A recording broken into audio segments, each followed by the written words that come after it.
Hello everyone, this is Carbonomics. Today we're going to discuss 5 reasons why to invest in microcaps, which are companies with a market cap of 300 million or below.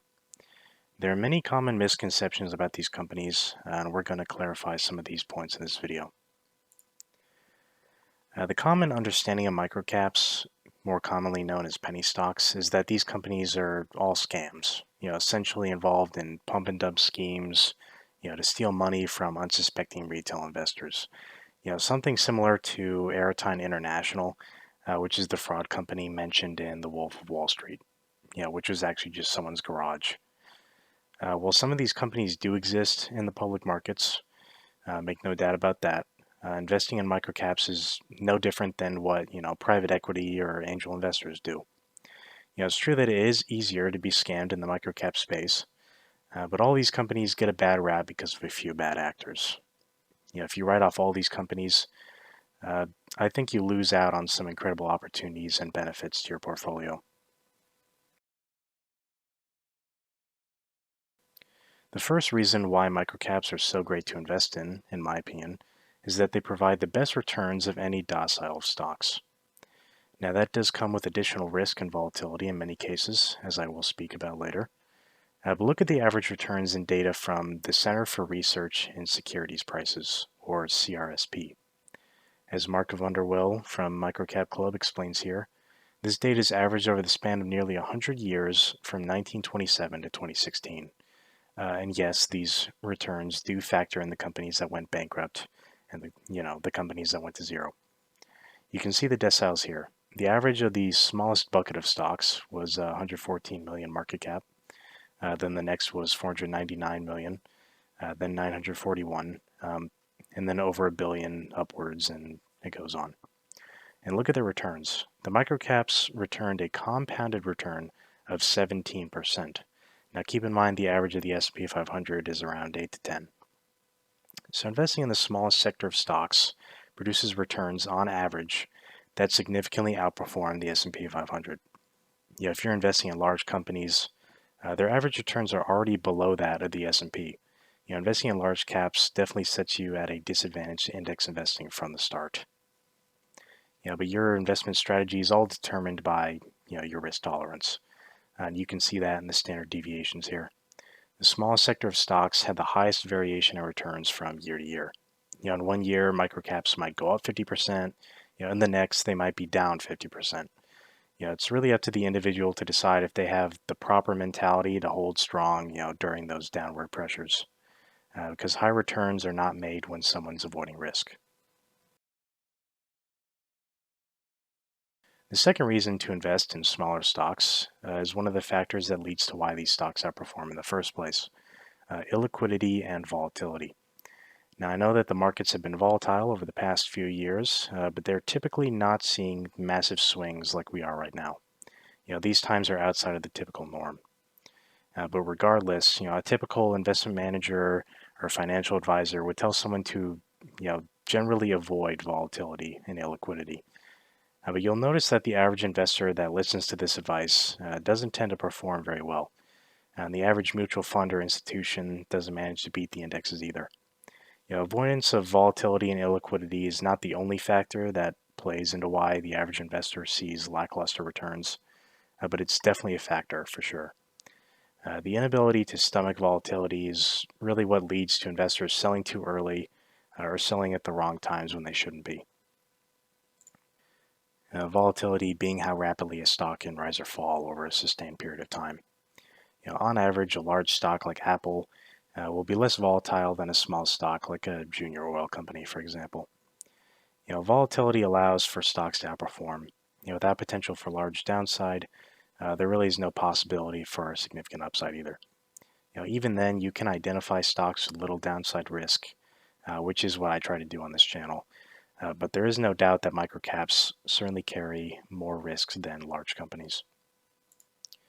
Liquidity, on the other hand, is essentially how easy it is for an investor to liquidate or sell an asset for its cash value.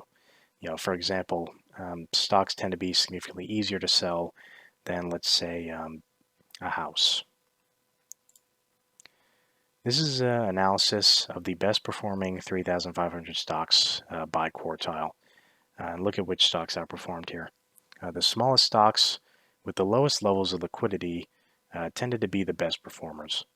Investment professionals that focus on illiquidity as a negative factor tend to do so, because they need to move large amounts of money quickly. As long as you do not face that burden, illiquidity is actually your friend, as far as I'm concerned. If a stock is illiquid, then there's going to be some wider bid and ask spreads. So if a company with an illiquid stock has a positive announcement, then there's going to be a lack of sellers when a flow of buyers come in. This naturally leads to the price rising more in these smaller stocks. Now the inverse is also true. Bad news can quickly cause a stock to tank if it's an illiquid one. So investing in smaller liquid stocks certainly takes a higher level of risk tolerance for a greater potential reward. The third reason to own microcaps is that there is hardly any institutional ownership or analyst coverage. While this may scare some, this environment provides a higher chance that companies will see disconnections between their valuation and the stock price.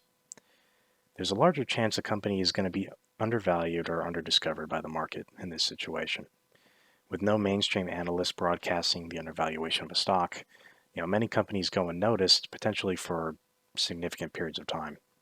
This article mentions small caps while I'm talking about microcaps, but this is more background to kind of illustrate my point.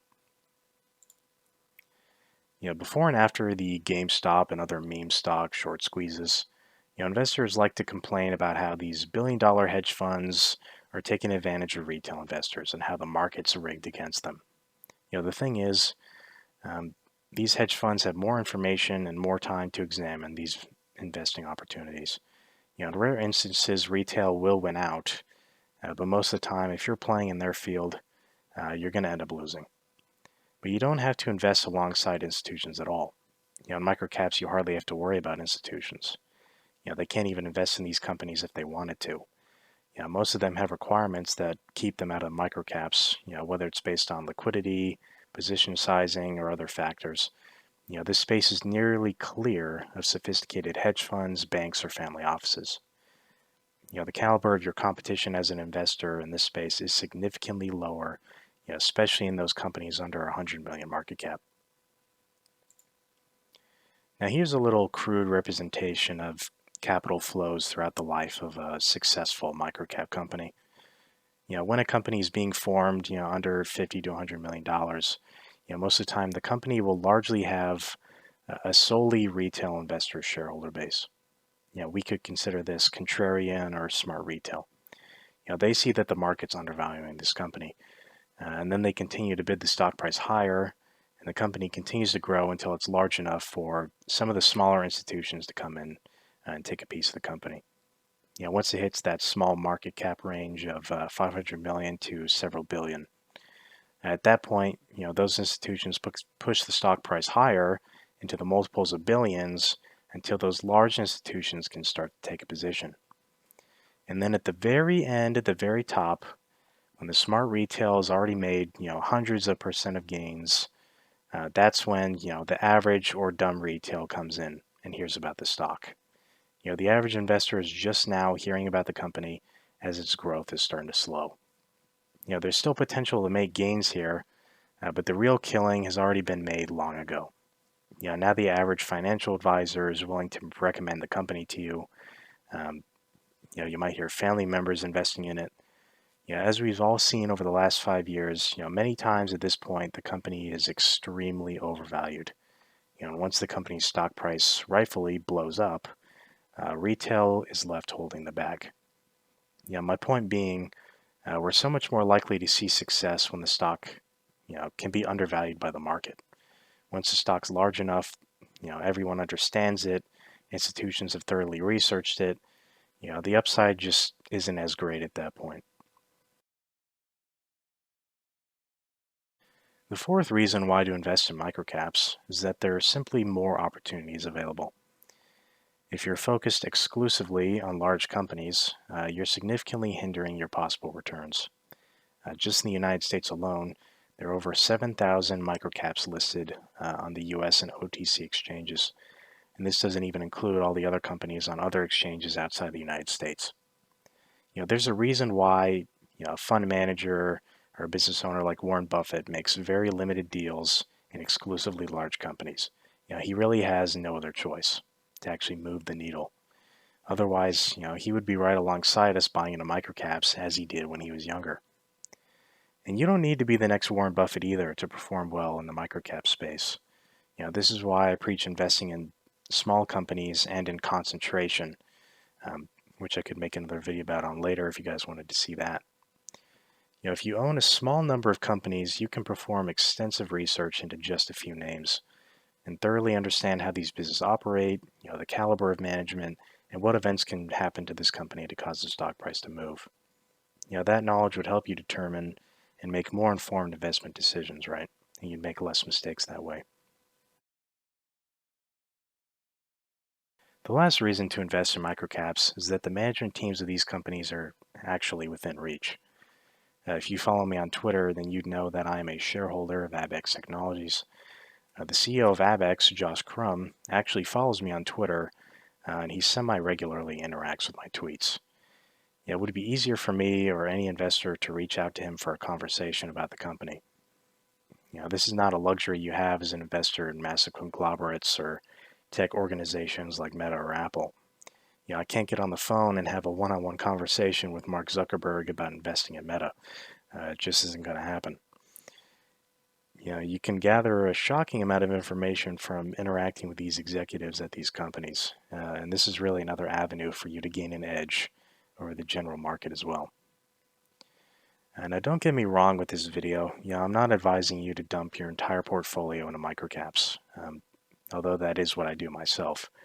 I'm simply stating that anyone should think twice before they write off this entire sector as uninvestable.